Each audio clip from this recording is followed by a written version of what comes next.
Our next speaker tonight that I will introduce to you, a woman by the name of Dominique Yorke, a devoted mother and founder of the Matchbox Ministries, Fire. Dominique is a compelling voice for change and very dedicated trauma recovery coach, helping to make a lasting impact on individuals. Through her writing, poetry, art, and material work, she empowers others to seek support and strive to become the healed version of themselves. Ladies and gentlemen, I now present to you Miss Dominique Yorke to the podium. Good evening. So, as they would have mentioned, my name is Dominique, and I have been tasked with the opportunity to not persuade you all, but to inform you all on how we can join together to create a proper atmosphere for our youth. Friends of Democracy has a number of policies to implement that addresses the roadblocks in education. How many of how many of you know that in every class of 20 students, approximately 2 of those students may have dyslexia, based on the rate of dyslexia in Barbados, which is between 5 to 10% of the population, according to World Population Review. Dyslexia is a learning disorder which makes an individual have problems with reading, understanding, and speech sounds. In the same class, another 2 students may have ADHD. Attention deficit hyperactivity disorder is a mental disorder that makes an individual have disruptive behavior, they act impulsively, and they have problems with paying attention. In this very same class, there will be approximately 5 students who are experiencing post-traumatic stress disorder symptoms following the pandemic. Post-traumatic stress disorder is more than anxiety and stress when in a triggering situation. It is the nervous system telling the rest of the body that you are not safe. Do whatever you can to survive. And that is exactly what our youth are experiencing. The violence that we are witnessing among the youth is a direct result of them being failed by our educational system. It was not created for everyone to succeed.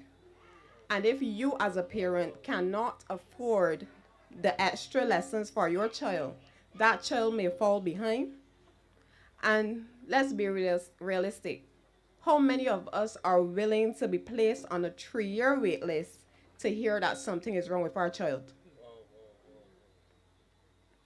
This reality has led us to propose a rigorous and standardized assessment, as my friend Raymond would have mentioned, beginning at the primary school level for learning and development disorders. Early diagnosis will allow for timely intervention, ensuring that no child is left behind due to unaddressed learning needs. The Ministry of Educational Transformation's mission for our nursery and primary school education is, and I quote, quality leadership provides the direction for raising school achievement, and quality management makes effective use of all available resources and opportunities to maintain the achievement to its highest level. From the look of things, we don't have quality management in our educational system. Or maybe they're not chasing after the right resources. I want to tell you a story about my friend Thomas. Thomas is the same age as me, but unfortunately, Thomas is living rent free. He doesn't have any bills to pay, and he actually has his meals prepared for him morning, noon, and night. I know I say unfortunately, and y'all probably thinking about Thomas living a good life. Thomas is actually in prison.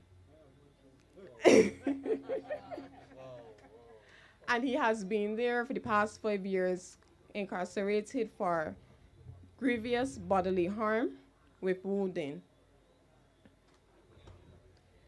For the first couple of years that Thomas was in prison, he muttered this phrase to himself: do what you want with your life before they take it from you. When interrogated, they would have found that Thomas actually witnessed his father dying at the age of 7. And that phrase is the phrase his father would have left him with. Thomas was too young to understand that that phrase was actually a phrase of encouragement. But when that phrase met with the grief that he was experiencing at the time, that triggered something in him. From that time, Thomas began to be disruptive in class. He lashed out, sometimes isolated himself from his peers, and eventually became a bully. Thomas lashed out every year in every class up until Form 3, when he was then given the boot. He was expelled because he would have caused bodily harm to 5 of his schoolmates in secondary school. Currently, Thomas is having psychological intervention. He would have expressed that he has innovative ideas which he intends to pursue once he's a free man. He told me that he's planning to get a girlfriend first, though. But I told him that if he planned to get a boyfriend, we can't discriminate. Friends, it's for children and individuals like Thomas that Friends of Democracy has conceptualized a threefold policy that would transform our educational system and truly create an inclusive learning environment. Part 1, assessments for learning disorders upon entry to nursery and primary schools, and testing for mental and behavioral problems at critical stages throughout their educational journey. Part 2, to support our children, their parents, and teachers, and the community as they address these learning differences by training a specialized unit of personnel to carry out the testing and informational seminars. Part 3, an upgrade to the modern school infrastructure program to ensure that there are inclusive classroom environments, adaptive technologies, and frameworks for accessibility are fundamental parts of all learning institutions. All learning institutions. Friends, our children deserve an educational system which accurately supports how they learn and develop, regardless of their uniqueness. Thomas could have avoided spending time in prison had he had his behavioral issues properly addressed. The children that suffered the injuries because of his unfortunate experience could be some of those same young gunmen.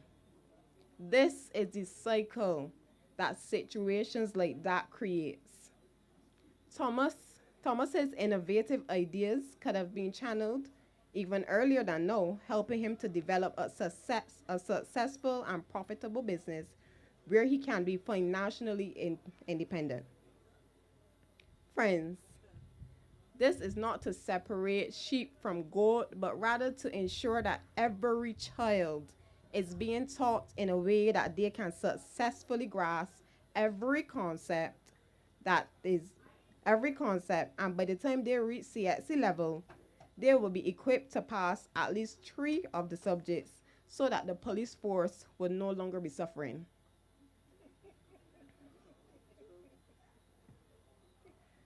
Time will fail me to address how undiagnosed autistic and dyslexic children are suffering under the current educational system, which focuses mainly on students acquiring attitudes for future jobs. This government does not want to build leaders and bosses. They want to continue to produce taxpayers who accept the minimalist wages. Friends, we are for you. Vote to live the life you were ordained to live before this current government takes it from you. That's it from me. Good night.